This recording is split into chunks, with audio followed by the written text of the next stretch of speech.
Kouri Richins, she is the mom who was flipping houses, who, by accounts of many, especially if you just recently watched the 48 Hours special, was at the height of her career, height of her relationship. Everything was going fine when suddenly her husband, Eric Richin, dies of an overdose of fentanyl after drinking a Moscow Mule.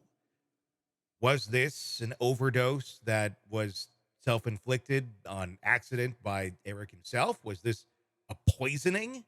Because maybe the relationship wasn't just as hunky dory as some would make it out to be. Joining me to discuss, Dr. Joni Johnston, forensic psychologist. This is one that we've been watching closely from the beginning, and lots of opinions on every side. What are your thoughts on this case as to where it sits right now? Obviously, we have an upcoming trial, but both sides arguing their points pretty strongly as to innocence or guilt. There have been few cases that I can remember where two sides have such completely different accounts Mhm. of a relationship before somebody dies. I mean, of course, when you have the prosecution and the defense, or you have the victim's family and you have the alleged perpetrator's family, you're going to hear different stories. But this really does seem to be extreme to some extent. I mean, you have the Richens family, Corey's family saying this was a guy who was doing some drugs. They had a great relationship. He was completely behind buying this, elaborate house, huge house, and things were great. And then you have, Eric's family saying it was terrible. He was getting ready to divorce her. Yeah. She tried to poison him before. I mean, he did not want her to buy this house. They were fighting over it. I mean, it really is incredible. The two almost diametrically opposed versions that you have of this particular case. I'm going to leave it up to the jury in terms of innocence or guilt. I do think that the letter that was recovered in her or in her prison cell was certainly something that I thought was did not look very favorable to her. Hmm.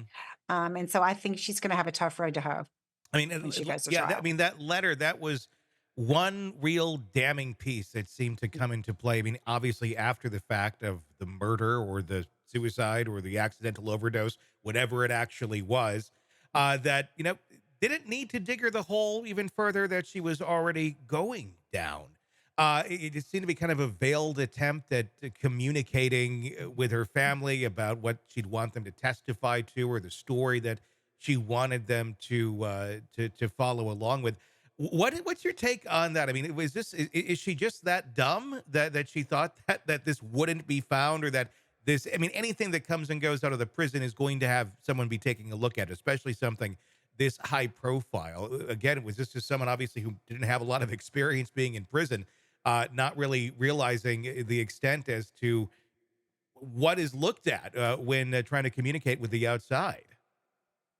You know, I think we've said this before to each other, Tony. It's astonishing. Yeah. It's astonishing how many times we hear recordings of prison conversations, of jail conversations, where there's bright red lights and signs that say your phone call will be recorded, and yet people just ignore that. And certainly, we know that Corey Richards is not a hardened criminal. This is not somebody with an extensive criminal record, and so she obviously was not thinking, Hmm. in terms of, her cell could be searched at any point in time. You don't have privacy when you're in prison. You can't say this is my room, right? Don't go Yeah. in it. And so, I think the other interesting part of that is, I think it does not only hurt her credibility, I think it hurts her family's credibility, because I Hmm. was thinking, the fact that you're writing a letter to your family and basically saying, this is how I'd like you to testify. I mean, I can tell you, I think if I was in that situation, I wouldn't even think of writing a letter to my mom like that, Hmm. because I would know that she would never do that, or my brother would never do that. They would love me, support me, care about me, but they wouldn't lie, Hmm. and they wouldn't spin a certain story. Yeah. And so I think it damages in some respects, that it spills over to her family.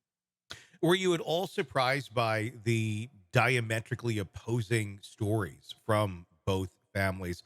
Or is it not that surprising at all? Where if you're in a relationship that may be on the rocks, you're probably not going to your mother-in-law and saying, "Hey, I think your daughters might be trying to kill me," or vice versa, of whatever issues you may have with your partner. which is why both of them were almost in the dark, and they're just believing whatever, their respective child is telling I think that's definitely part of it, Tony. I also wonder if just the current circumstances have magnified that. them. Hmm. Meaning I guarantee you, if you talk to both parents, for example, Eric's mom, Corey's mom, you would get different perspectives of Hmm. their marriage because we do talk to our parents. And of course, our parents love us and want to take our sides and see things through our viewpoint. But I do think that just the extent to which their versions are so different at this point in terms of, attempted murder on the one hand and great relationship on the other. No, no drug use. Yes, this person was using recreational drugs, routinely. I mean, I think those things have likely been colored to some extent with the proceedings and Hmm. and with Eric's murder. And that can't be easy for either side to hear the other side Oh, and reckon it with reality. Obviously, one, you're going to want to believe your daughter is innocent, that she didn't do these sort of things. The other, you're going to want justice for your son. You're going to believe, if your son's coming to you, coming to your his brother and saying, look, if something happens to me, look at her, and then something happens to him, and they do look at her and it doesn't look all that good. How are you squaring up the fentanyl? Because we've it's already pretty much been determined where it's come from. The friend that was a friend of Corey that she got it from. mm, Was this was she getting it for recreational use? Why did she have that much to begin with? There was also her own prescription drugs in his system. Either this is someone, seemingly the picture they're trying to paint is someone who likes to use a lot of different types of drugs, not just recreationally. But does it really appear to be that way? And is it all that common for it to play out in that sort of a way? well, it's interesting because, when I said there are diametrically opposed viewpoints, which I think that there are, I don't mean that both of them are necessarily equally true Sure. or equally valid. So then it becomes a matter of looking at the evidence. Mhm. So what does the evidence support? If Eric is somebody who's recreationally using fentanyl or using drugs, did anybody else know this? Did anybody else notice this? Mhm. How is he functioning at work? How is his work performance? I mean, there's all kinds of things that we would expect to see or not see. Sure. Is there a history of him using drugs? Did he buy drugs from anybody else? If we can't find evidence of that, Mhm. right, then we're starting to say, okay, yeah, these might be two diametrically opposed stories, but one of them seems to have more evidence to support it Mhm. and the other one doesn't. Or if one person is now changing their name of a beneficiary or changing their estate or whatever, that certainly implies either that they're not happy or they're somehow, suspicious of the other. It implies something is not right. Mhm. So, I think when you look at the fentanyl, I haven't heard, just based on what's kind of been out in the public, a lot of evidence that Eric was somebody who was a drug user. And that he would be somebody who would recreationally use fentanyl or would choose in any way, shape, or form to use it. Mhm. And when you look at the evidence of who purchased this fentanyl, I think it starts becoming very problematic for Corey. Do you think this is going to be a difficult one to convict her on, or I mean, there's a lot of circumstantial evidence here. Do you think there's going to be too many questions that will raise reasonable doubt at the end of the day from what we know thus far?